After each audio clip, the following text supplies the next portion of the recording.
doctor José Julián, es químico farmacéutico de la Universidad Nacional de Colombia, magíster en farmacología de la Universidad Nacional de Colombia, magíster en epidemiología crítica de la Universidad Javeriana, máster en atención farmacéutica de la Universidad de Granada, España, y candidato a doctor en ciencias farmacéuticas de la Universidad Nacional de Colombia. Es coordinador de extensión del Departamento de Farmacia de la Universidad Nacional de Colombia, vicepresidente del Grupo de Investigación del Uso del Medicamento, director del Grupo de Investigación Red para el Uso Adecuado de Medicamentos y en la actualidad es director del Centro de Información de Medicamentos de la Universidad Nacional de Colombia.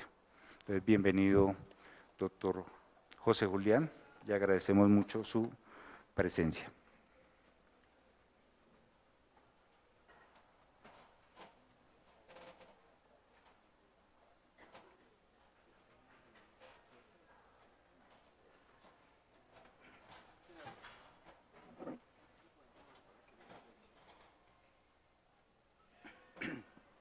Hola, buenos días a ustedes.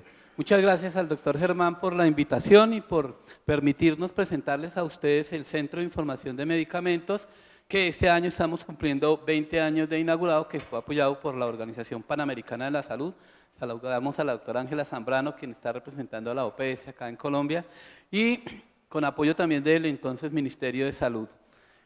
En primer lugar, pues manifestar que sobre todo en este tipo de charlas es importante hablar de esta parte, y es que no estamos representando el interés de ningún laboratorio farmacéutico o algún medicamento en particular. Yo hago la advertencia porque, pues, para los que me conocen a mí, todos conocen también la posición que tengo frente a los medicamentos genéricos, y a veces he escuchado, aunque no lo han escrito, pero sí he escuchado rumores de que de pronto estoy defendiendo la industria nacional o algún tipo de laboratorio en particular, y no se trata de eso. O sea, mi posición es simplemente dar a conocer lo que es cierto y tratar de balancear un poco la información, que precisamente es una parte de lo que vamos a hablar hoy, ¿no? Y también manifestar que esto que vamos a hablar hoy no representan necesariamente la posición de la Universidad Nacional, sino del Centro de Información de Medicamentos y también de nuestro grupo de investigación, como lo menciona el doctor Germán, de Red para el Uso Adecuado de Medicamentos. También, antes de mostrar esto, es importante mencionar que pues, en Colombia la investigación en nuevos productos realmente está aún en pañales, y pues lo que hacemos parte de algunos tipos de estudios multicéntricos, pero propios como tal de medicamentos de innovación hay muy pocos. Sí los hay afortunadamente, y esperamos que vayan en aumento. Por lo tanto, la charla se va a concentrar más en lo que hay de investigación a nivel mundial y cómo el Centro de Información puede contribuir a balancear un poco estos aspectos éticos que se presentan en la investigación a nivel mundial, porque eventualmente van a repercutir en la salud de los colombianos.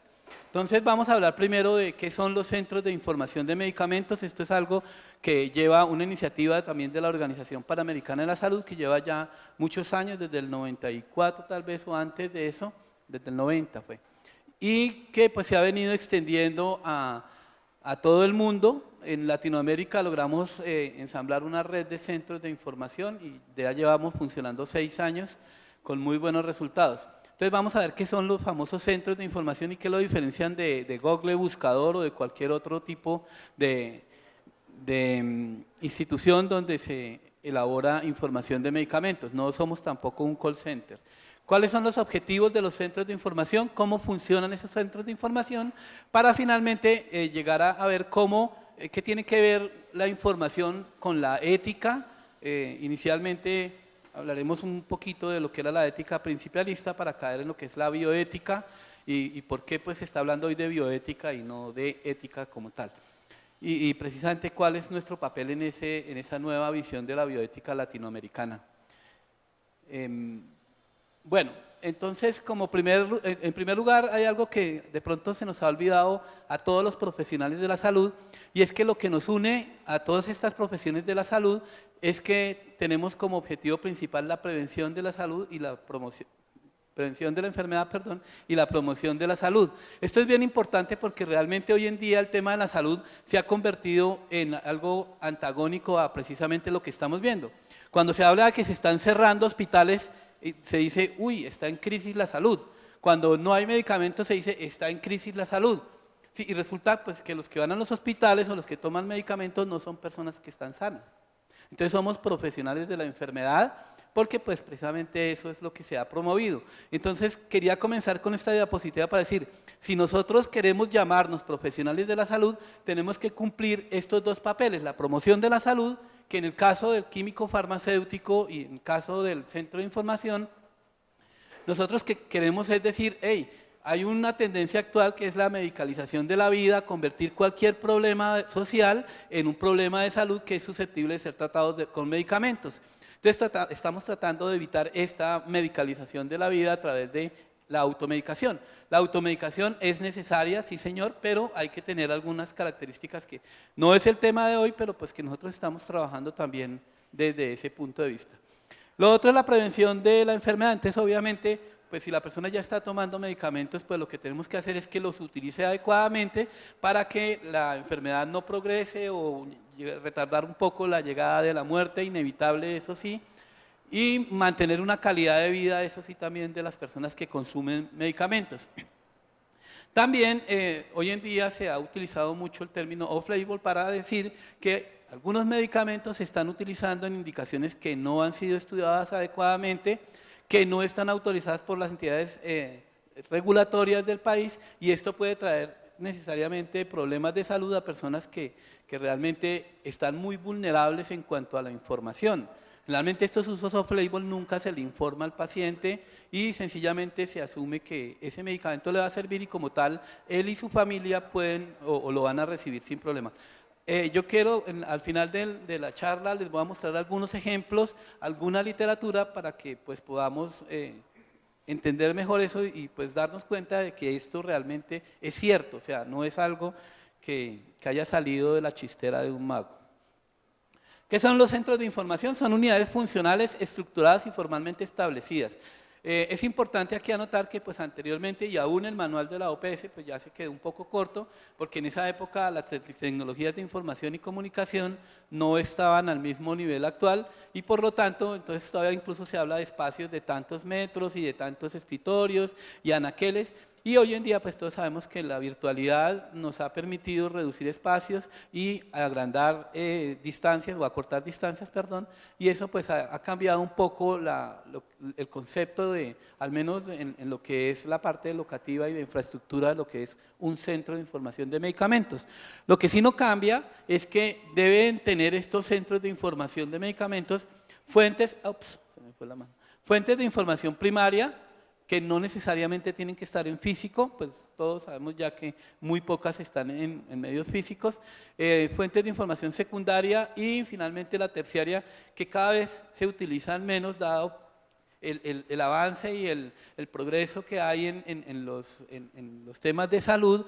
Un libro cuando se publica ya tiene 5 o 6 años de obsolescencia, por lo tanto cada vez se consultan menos, pero de todos modos hay que tenerlos algunos de ellos, ¿no? Precisamente de eso se trata con la red de centros de información de Latinoamérica. Estamos tratando de hacer una nueva propuesta de cuáles serían esas fuentes de información, tratando de ir a la misma velocidad con que se producen, ¿no? Recuerdo que el doctor Joan Ramón Laporte de la Universidad Autónoma de Barcelona habla o acuñó un término que se llama la infoxicación, ¿no? O sea, es tanta la información que se produce hoy en día que realmente no sabemos qué hacer con ella y nos hemos infoxicado. Y pues uno de los argumentos para los centros de información es precisamente tratar de evitar este tipo de situaciones. Entonces, además de las fuentes de información, debemos tener una infraestructura adecuada, pero ya no nos referimos al número de sillas o a los metros cuadrados o a las anaqueles, sino más bien a la infraestructura de tecnologías de información y comunicación, como les voy a mostrar ahora. No significa que el centro de información de medicamentos de la universidad sea el único que haya y el único que tenga, pero pues yo les voy a mostrar lo que nosotros tenemos como universidad, haciendo énfasis en que en Colombia, digamos, formalmente establecidos hay 3 centros de información. Está aparte de la Universidad Nacional, está el de la Universidad de Antioquia, se llama SIDUA.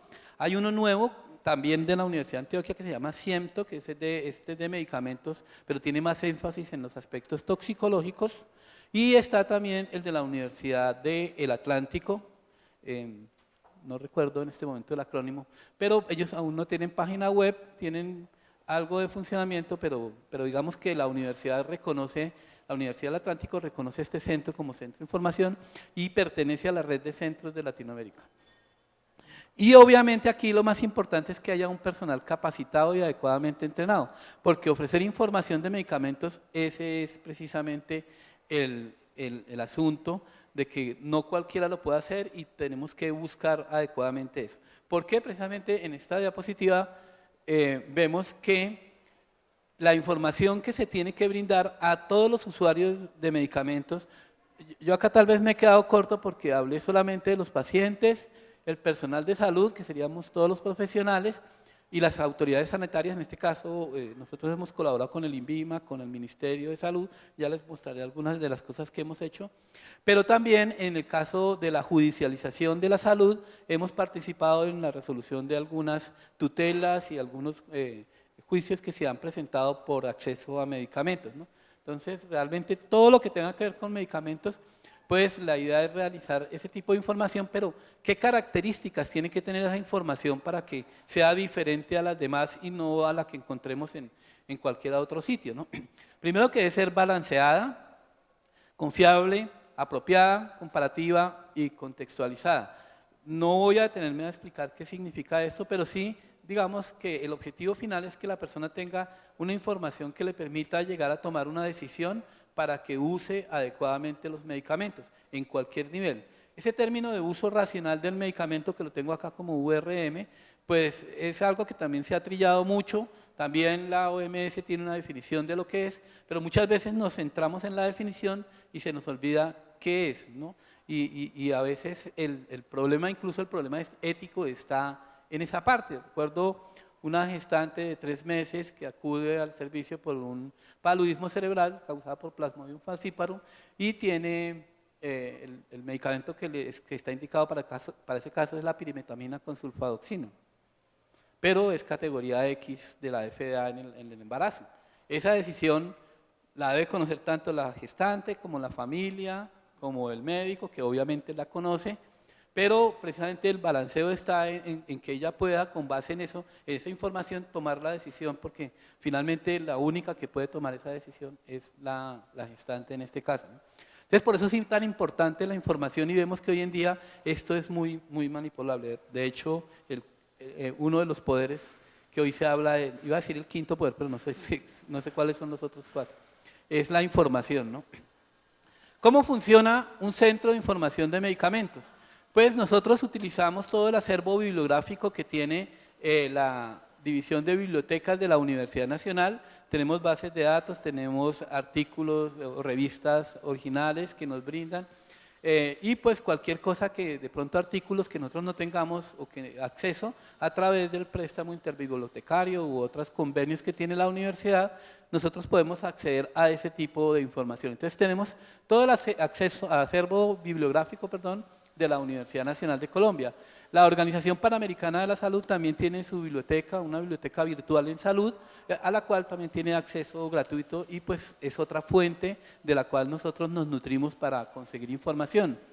Además de eso, tenemos pues obviamente la base de datos del INVIMA, comunicación directa con los programas especiales como es farmacovigilancia, inspección, vigilancia y control, no recuerdo el otro, con el cual estamos diariamente o en la medida que lo requerimos, estamos haciendo ese tipo de comunicaciones con ellos y pues eso también nos sirve para resolver las inquietudes. Y finalmente un apoyo de redes internacionales como es el DURG, que es el Drug Utilization Research Group, que es el capítulo Latinoamérica. Este grupo de investigación comenzó en Europa y pues se ha extendido hace unos 15 años, está funcionando en Latinoamérica. Es ubicuo, no hay un sitio donde uno lo pueda, donde tengamos una sede, sino que cada año hacemos una reunión en países diferentes dependiendo de los recursos que se tengan, ¿no? Y pues se hacen investigaciones en uso de medicamentos en cada en cada país, o a veces ha sido en varios países, pero pues que nos afecte a Latinoamérica. La red de centros de información de medicamentos, como le comentaba, pues que se constituyó hace 6 años y que pues tiene una gran ventaja, y es que estamos en comunicación gracias precisamente a las tecnologías de información. OPS nos presta su plataforma y hacemos reuniones virtuales cada mes, y pues un correo grupal que es el que nos permite agilidad en las comunicaciones o en las consultas. Entonces, a veces hay una alerta en Chile y pues quieren saber si aquí tenemos el mismo producto, si ese lote se ha producido acá, si aquí se comercializa este medicamento, si incluso prestamos también interbibliotecarios, si no tenemos un artículo, lo solicitamos y en 3 minutos estamos ya con el artículo. Entonces, es muy interesante el apoyo de esta red para eso. Y pues también contamos con el apoyo de la Sociedad Internacional de Boletines de Independientes, que también hacemos reuniones cada 2 años y se dictan directrices de cómo debe ser.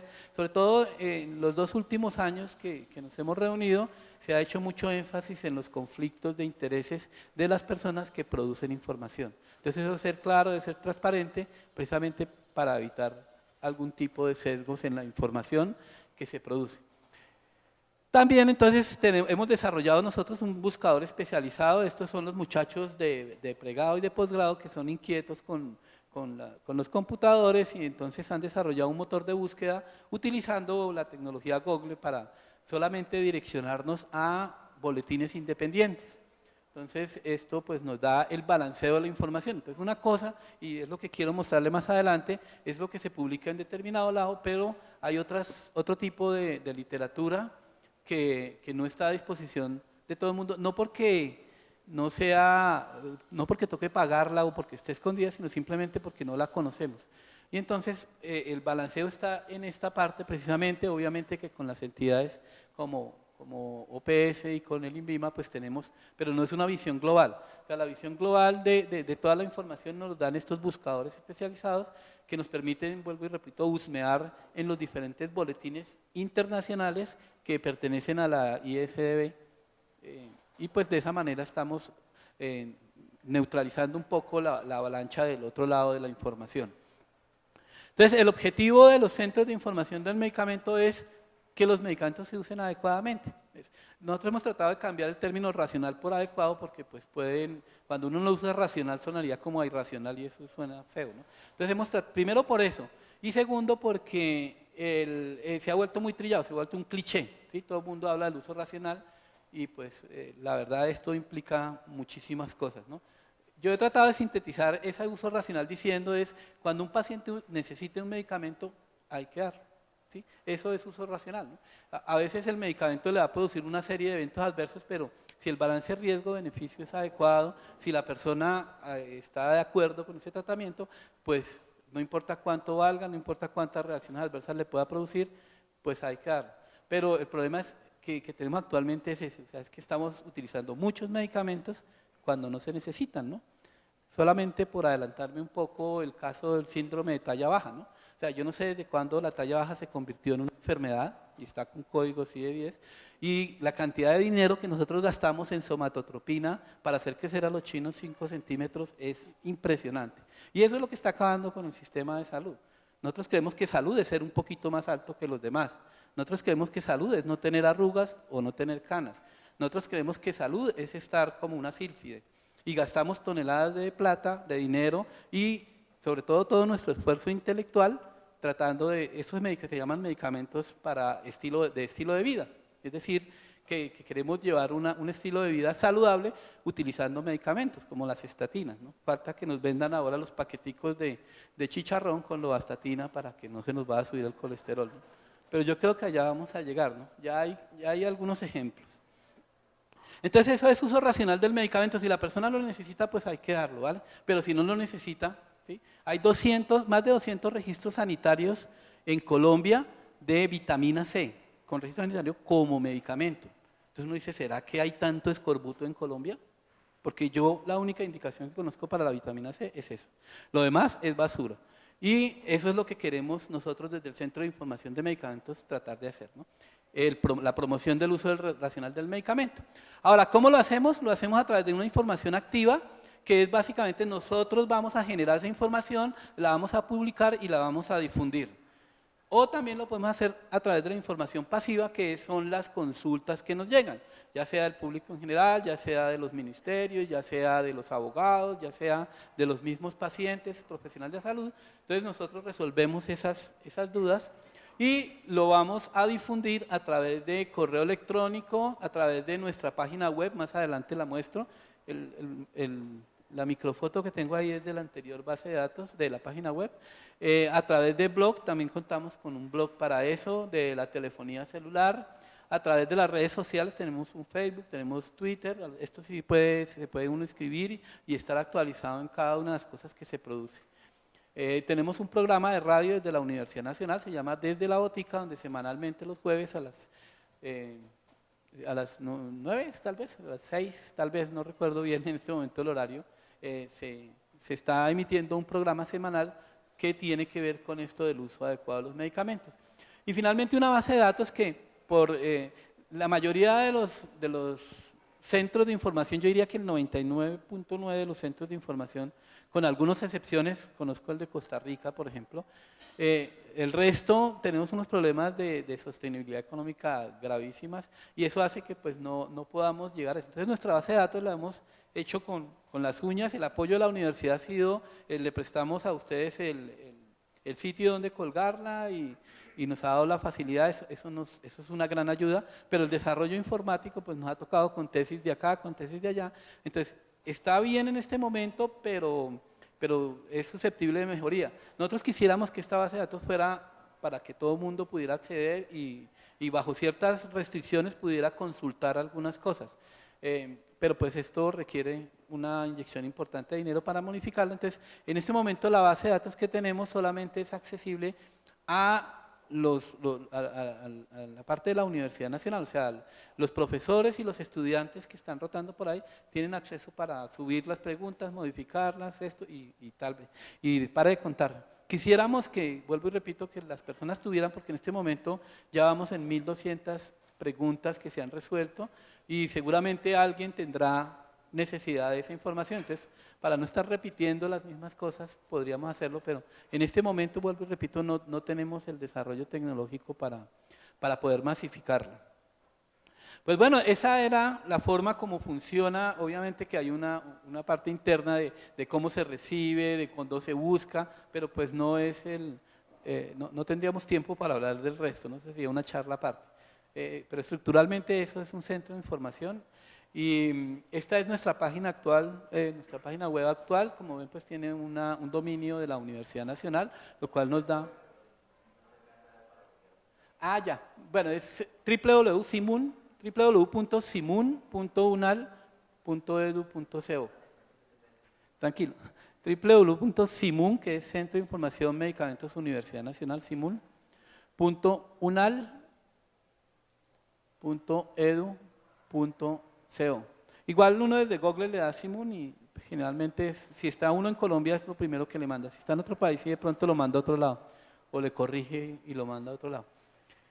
Entonces, pues acá en este momento digamos que tenemos en la parte inferior derecha una zona, no se ve bien por la pantalla del computador, pero debería aparecer completa en la pantalla completa, que es la sección de alertas y noticias que tienen que ver con medicamentos.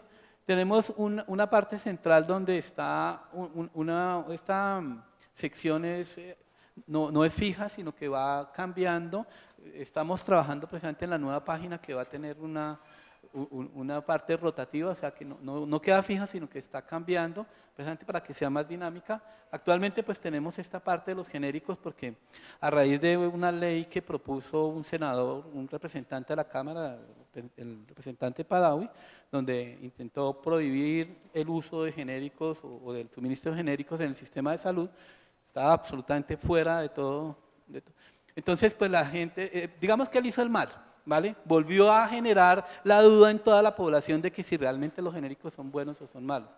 Y pues nosotros queremos tratar de neutralizar eso, o sea, es que las cosas que estaban ahí eran demasiado absurdas que hasta, mejor dicho, todo el mundo reaccionó ante eso, pero el mensaje que le quedó al público en general es que los genéricos son malos y que a mí me tienen que dar moléculas originales y tal, y eso es muy lesivo para el sistema de salud de Colombia y de cualquier país del mundo. O sea, en todos los países, que eso era lo curioso, en todos los países, incluso países como Dinamarca, como España, como Suiza, esa política está ahí.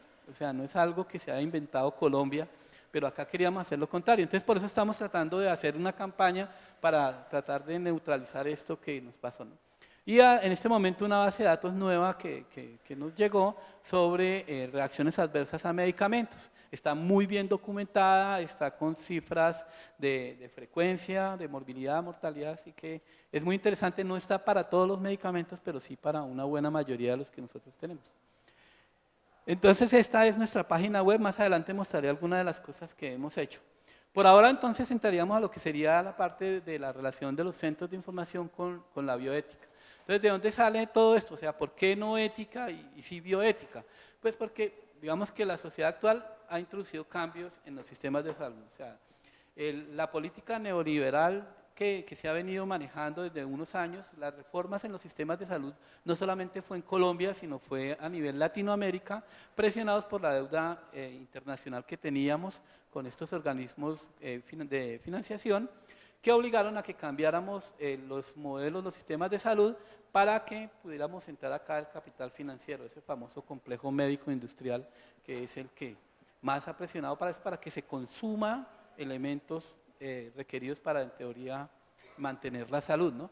Entonces eso ha hecho que esas reformas han hecho que este concepto de salud ya deje de ser un bien público y se ha convertido en un bien de mercado. Ahora, esto no lo he dicho yo, esto está publicado, abajo ustedes ven la bibliografía, es de una revista de la Universidad Javeriana. Entonces, pues ha hecho que realmente la salud se convierta en un negocio, en un comercio y pues por arrastre también los medicamentos. O sea, los medicamentos no son bienes de consumo, que es lo que nos han hecho ver. Un bien de consumo entre más caro es mejor en algunos casos, ¿sí? Pero generalmente un bien de consumo uno compra es una marca, ¿sí? No compra un producto, sino uno compra una marca. Si yo me voy a comprar unas gafas de sol, las puedo comprar en el Agáchese a 10.000 o a 15.000 pesos, pero si yo quiero tener un estatus frente a los demás y me quiero hacer diferente, pues me compro unas Christian Dior que hacen lo mismo, pero ya le estoy mandando el mensaje a todos los demás que yo uso Christian y que no soy cualquiera de eso. Entonces hemos querido llevar al medicamento a ese plano, al nivel de una mercancía en el cual el costo es el que va a determinar la eficacia de un medicamento cuando eso no es cierto. Y entonces nosotros como profesionales de la salud nos hemos dedicado, y precisamente ahí es una de las cosas más graves, ¿no? Que nosotros nos hemos dedicado a reproducir estas cosas y no nos hemos puesto a pensar en realmente que lo más importante son las personas y que salud no es ausencia de enfermedad. La definición de la Organización Mundial de la Salud, al menos la inicial, fue tal vez la que nos hizo más daño cuando ellos dicen que salud es un completo estado de bienestar, ¿no? Entonces, pues lograr un completo estado de bienestar es un poquito complicado, ¿no? Entonces, cualquier cosa que nos afecte ese bienestar quiere decir que estamos enfermos, ¿sí? Entonces, si yo me siento mal porque es que mido 1,5 metros o raíz cuadrada de 2, entonces ya eso me hace que no tenga un completo estado de bienestar y entonces digo, no, es que yo necesito que me den algo para crecer, ¿sí? Y así, también hasta nos quieren hacer ver que el sistema debe garantizarnos la inmortalidad. Es decir, denme cualquier cosa para mantenerlo 2, 3 días vivos. No traje el ejemplo, pero sí hay muchos casos de los medicamentos biológicos donde se muestra que, por ejemplo, el caso del trastuzumab incrementa en 2 o 3 semanas la esperanza de vida de un paciente con cáncer de mama. ¿Sí? Pero creemos que el trastuzumab salva vidas, ¿sí? Y así muchas otras cosas, ¿vale? Entonces, ante eso, digamos, la ética principialista, que era de beneficencia, no maleficencia, la de autonomía y justicia, pues va a ser hoy en día incapaz de resolver grandes problemas que ha tenido la humanidad frente a la capacidad de intervención que tiene la ciencia sobre el ser humano, ¿no? Y sobre todo algunas cosas, o sea, no sé hasta dónde hemos llegado acá, pero digamos lo que se habla hoy en día es que la salud no es un concepto biomédico, sino es un concepto social, ¿sí? Es una discusión bastante larga, pero es muy interesante porque, digamos, los perfiles de mortalidad siempre van a estar asociados a condiciones sociales, culturales, económicas, y eso es lo que determina el estado de salud de una población, ¿sí? Entonces, como decía el mismo Jaime Breil, que es uno de los que ha trabajado este tema, sería absurdo que nosotros ante una neumonía fuéramos a tratar de hablar de asuntos sociales para curar la neumonía. Pues cuando el paciente ya está enfermo, pues hay que tratarlo con medicamentos. Pero también sería absurdo nosotros querer acabar la desnutrición repartiendo suplementos nutricionales a toda la población, ¿no? Entonces son dos cosas diferentes. La salud es un término colectivo, no es individual, y eso pues es lo que ha hecho cambiar un poco. Entonces por eso traigo a colación algunas de las cosas que menciona acá Volney Garrafa sobre los asuntos de la bioética, ¿no? Entonces él dice que la ética principalista va a ser incapaz de resolver estos problemas, que son los que originan finalmente los problemas de salud, ¿no?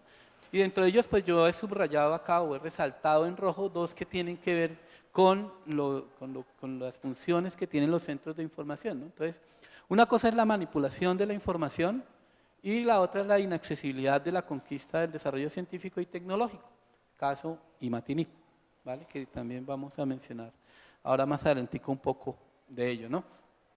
Entonces hay cosas que la ética principalista no puede resolver, y entonces ante eso se desarrolló la bioética, que tiene un origen norteamericano, pero que actualmente se viene trabajando con algunos autores, entre ellos Garrafa, que ha trabajado sobre la bioética ya latinoamericana, porque los problemas sociales no son los mismos de Norteamérica, sino nosotros tenemos nuestros propios problemas, ¿vale?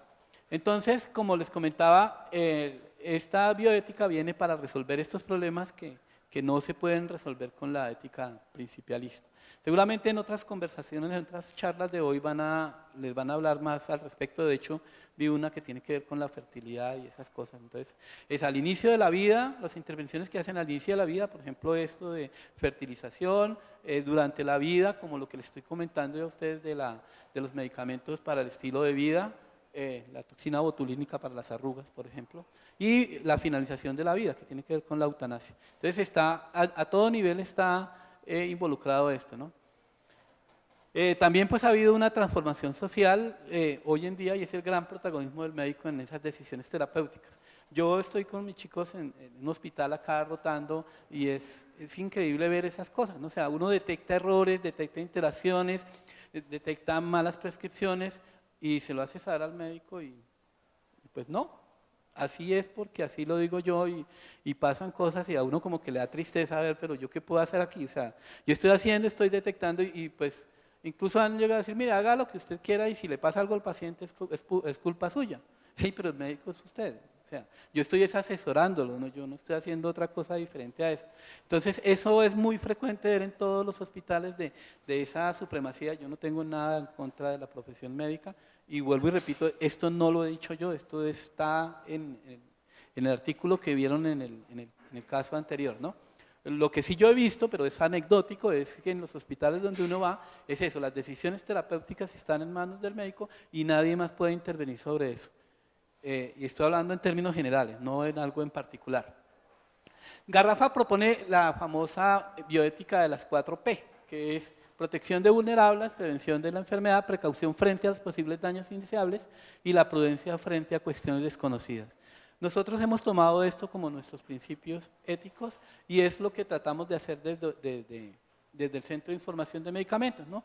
En cuanto a la protección de los vulnerables, pues se refiere a todo el mundo que no tiene el acceso a la información, o al menos a una información que sea objetiva, balanceada, bla, bla, bla, bla, ¿vale?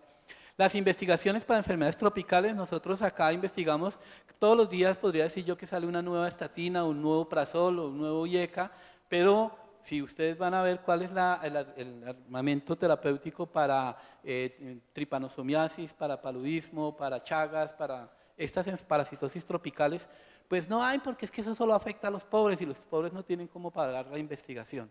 Eso es algo que también se conoce desde hace rato, y es algo que tenemos que estar presionando. Ahora, obviamente que cualquier saludista me va a decir, pero es que usted no acaba el paludismo con medicamentos. Eso es cierto, pero hay ahorita millones de personas con la enfermedad, y mientras corregimos todos los problemas sociales que desembocan en paludismo, dengue, zika y todas estas enfermedades, pues tenemos que tratar a las personas que están enfermas. La prevención de la enfermedad, ya hablábamos de eso al principio, precaución frente a posibles daños. También, o sea, esta semana salió un nuevo estudio donde hablan del incremento del riesgo de cáncer por la terapia de reemplazo hormonal. hace unos 10 años salió el estudio Huawei de Human Health Initiative, donde demostraba, incluso suspendieron el experimento porque estaba aumentada la mortalidad en el brazo de las mujeres posmenopáusicas que tomaban terapia de reemplazo hormonal. Después vino un estudio que se hizo, fue el 1.000.000 de mujeres, se hizo en el Reino Unido, donde demostraban lo mismo y siempre había quien decía que eso no es cierto, que es que bla, bla, bla. Y vuelve y sale, vuelve a salir otro estudio diferente.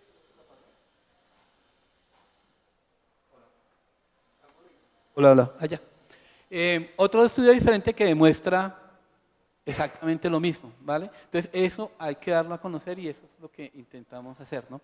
Y prudencia frente a cuestiones desconocidas. Aquí yo coloco el tema de biotecnológicos porque este tema ha sido tan peleado y tan discutido. Viene ahora la entrada de biosimilares y nosotros creemos que es que hay realmente un biopánico, una bioguerra, cuando realmente los biológicos van a ayudar en algo, pero no son la solución para salvar vidas. O sea, y ya está demostrado, vuelvo y repito, no este no es el escenario, pero hay bibliografía suficiente que demuestra que tanto en artritis reumatoidea como en cáncer, los biotecnológicos incluso en algunas ocasiones no superan a la terapia que ya existe para eso. Y entonces estamos peleando por un problema de mercado, de que no me entren los competidores porque entonces me toca bajar el precio. Y esa es la famosa guerra de los biosimilares. Lo mismo con los antidiabéticos, o sea, realmente estos medicamentos no han venido a mejorar la calidad de vida ni a disminuir las consecuencias a largo plazo de la diabetes. Ojalá y se pudiera disminuir retinopatía, nefropatía y todos estos problemas asociados a la diabetes en estadios ya crónicos o desenlaces a largo plazo, pero todo lo que han demostrado es que reduce la hemoglobina glicosilada y mantiene unas cifras de glicemia basal en unos límites, y esa vaina pues realmente pues, servirá mucho para ellos, pero para la persona, para los perfiles de salud de la población no van a funcionar mucho. Entonces esa es nuestra función desde el Centro de Información de Medicamentos. Desafortunadamente no se ve bien, pero pues simplemente uno cuando consulta acá de producción Simul, estamos mostrando que para este año, desde enero, hemos hecho diversos aportes a estas cosas que hemos venido mencionando, ¿no? Por ejemplo, con el Ministerio de Salud enviamos nuestros aportes sobre el decreto de biodisponibilidad y bioequivalencia, la famosa guía de biodisponibilidad, hicimos nuestros aportes a ellos. También hicimos una campaña sobre la información para la píldora del día después, que también ha tenido mucha polémica porque se considera abortiva y es otro problema ético, ¿no? También, o sea, ¿cuándo comienza la vida? ¿Cuándo hay fecundación o cuando se implanta el óvulo dentro del endometrio, ¿no? Luego también hemos hecho el famoso caso del imatinib, que fue simplemente solicitar al ministerio una declaratoria de interés público para que hubieran licencias obligatorias. Este es un caso muy particular, yo quiero resumirlo rápidamente, y es que el imatinib pierde la licencia, pierde la patente porque ya se venció el tiempo en que se le da de protección. Ellos sacan un nuevo isómero. Ese isómero, pero no, realmente no es un isómero, es un polimorfo. Ese polimorfo, la Superintendencia de Industria y Comercio dice que no es innovación, le niega la patente, el laboratorio acude al Consejo de Estado, el Consejo de Estado dice que sí, que los muchachos necesitan la patente, y eso hace que se bloquee la entrada de los competidores, y si no hay competidores, pues el precio sigue siendo el mismo. Finalmente, pues se logró que el ministerio lo declarara de interés público, y ahora se viene la guerra para que nos den la licencia obligatoria y se puedan fabricar los genéricos para disminuir precios. Ese cuento va ahí y esperamos a ver si se resuelve, ¿no? Lo único que logramos por ahora es que se iba a hacer una reducción del precio, pero en este momento hay unos recursos de reposición contra la resolución y por eso no se ha podido avanzar en el tema. También hemos sacado varios programas de televisión, también información sobre genéricos, como le dije yo. Toda esa información pues la tenemos ahí en eso. Esto es lo mismo, pero el año 2015 lo que hemos hecho también sobre precios de medicamentos y algunas otras terapéuticas alternativas como es la homeopatía. Y ya para finalizar quiero mostrarle algunas de las cosas que hay en información de medicamentos. La famosa sibutramina, el lema era: con sibutramina lo único que usted puede perder es peso, ¿vale? Ese era el lema y lo que dice acá es que se retira del mercado la sibutramina porque produce valvulopatías, produce muertes prematuras, especialmente en los jóvenes. Entonces, pues la publicidad dice una cosa, pero la verdad es otra, ¿sí? Y después de que se ha vendido mucha plata, de que se han muerto muchas personas, entonces ahora sí retirémoslos del mercado porque ya recuperamos la inversión. El caso del Selmac, el Tegacerot también, es un medicamento para el tratamiento de una enfermedad que es muy curiosa, llaman síndrome de colon irritable. Y entonces acá sacan a un tipo muy famoso quien dice que él toma esa pastilla raro porque el 90 y pico por ciento del síndrome de colon irritable es de mujeres, pero bueno, a él le dio también esa vaina. Entonces él hace la publicidad de la enfermedad, luego ustedes ven publicado en una revista científica internacional donde, vuelvo y repito, no se ve, pero rápidamente les leo, dice, Tegacerot produce rápido y mejoría sustancial en los síntomas en síndrome de colon irritable femenino y además de eso es muy bien tolerado. Esa es la conclusión del estudio que está publicado en una revista internacional y además eso está en inglés, no está en español. Y cuando vemos acá la noticia del 2007 dice, Colombia suspende la venta de productos basados en Tegacerot. Entonces, si era tan bueno, si estaba publicado en una revista internacional, ¿por qué lo retiran? ¿Sí? ¿Y por qué se demoran tanto tiempo en retirarlo? ¿No? Y así han sucedido con algunos medicamentos. Yo traje aquí solo 2, pero hay muchísimos más medicamentos que se han retirado después de que se han comercializado y que le hemos sacado. Uno de los casos más famosos fue el Rofecoxib, el Vioxx, un antiinflamatorio no esteroideo, ¿no? Que también hubo muchos problemas hasta que no mató mucha gente, el laboratorio lo retira, pero más pensando en todas las demandas que tenía y que se iba a descapitalizar por eso. Esto también este es un suplemento que no lo volví a ver de la Organización Mundial de la Salud, un periódico, donde incluso pues ya desde el 2002, pero desde esa época, incluso antes se venía hablando, de cómo la información que se publica en las revistas científicas hay que mirarla con pincitas y con mucho cuidado, porque detrás de eso hay muchas presiones, ¿vale? No voy a entrar en detalle porque es bastante largo el cuento, pero pues para que se cuenta que la misma Organización Mundial de la Salud se ha dado cuenta que las revistas científicas son susceptibles de ser manipuladas, ¿vale? Acá también no está acá, pero el término de los famosos ghostwriters, que son escritores fantasmas, en los cuales pues yo hago mi estudio y luego contrato a un líder de opinión y le digo, venga, participe acá en el estudio, lo coloco de primeras, y entonces todo el mundo come cuenta de que el doctor fue el que hizo el estudio, ¿no? Y así hay muchas más cosas de eso. Esto voy a pasarlo rápidamente, pero es para mostrarles la cantidad de literatura que hay respecto a los conflictos de intereses que hay entre el médico y la industria farmacéutica y cómo esto influye sobre la prescripción y cuánto cuesta, por ejemplo acá dice cuánto cuesta impulsar un nuevo medicamento en el mercado y entonces a veces nosotros decimos, uy, es que ese medicamento es caro porque es que es bueno, ¿sí? Y resulta pues, que es que el mercadeo hay que sacarlo de algún lado y pues lo sacamos de ahí, ¿no? Entonces todo esto que está ahí y pues es literatura también en inglés para que por si acaso no creemos en lo que está en español, todo esto está publicado y vuelvo y repito, esto es solamente una parte de todo lo que hay respecto a esos conflictos de intereses y cómo pueden afectar la prescripción. Entonces, a veces que nosotros nos referimos con eso que llamamos asimetría de la información. Es decir, que yo soy el dueño de la información y la persona que va a recibir el medicamento, la mayoría del público no conoce absolutamente nada de esto y simplemente confiamos en lo que nos están diciendo los medios de comunicación. Esto es otro ejemplo muy interesante de el papel que tienen las agencias regulatorias en la aprobación de medicamentos nuevos, ¿no? Entonces, por ejemplo, acá, y esto no fue acá en Latinoamérica, sino es en la EMA y en la FDA, como ellos han aprobado un medicamento, primero lo rechazan y dicen, mire, no hay suficiente evidencia, los estudios son poco sólidos, bla, bla, bla, bla, entonces no le apruebo su medicamento. Y posteriormente van, hacen sus reuniones y milagrosamente con los mismos estudios aprueban ahí sí el medicamento, sin haber hecho algo diferente a una reunión social.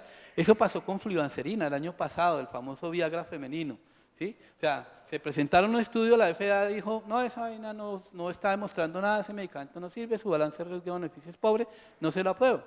Y entonces hubo presión de un lado, del otro, incluso las chicas peleaban por igualdad de género, diciendo que si los hombres tenían Viagra, porque ellas no tenían derecho a tener su Viagra, y eso sirvió, y el asunto es que se aprobó la flibanserina, aquí no ha llegado a Colombia y espero que si llega pues haremos presión para que no se apruebe, no por ustedes chicas, sino porque es para protegerlas, porque realmente la sexualidad no se puede reducir a una pastilla, ¿cierto? Eso va mucho más allá de tomarme una pepa para poder tener relaciones sexuales.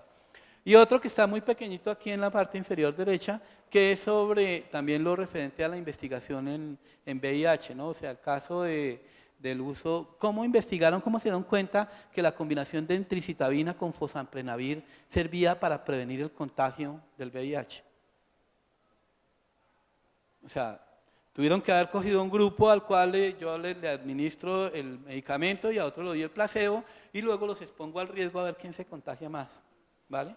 Es la única forma, ¿sí? Es el único estudio con el cual yo podría demostrar que el famoso, se me olvidó el nombre comercial de esto, pero no importa, esa combinación de Truvada, es el nombre comercial, servía para profilaxis, ¿vale?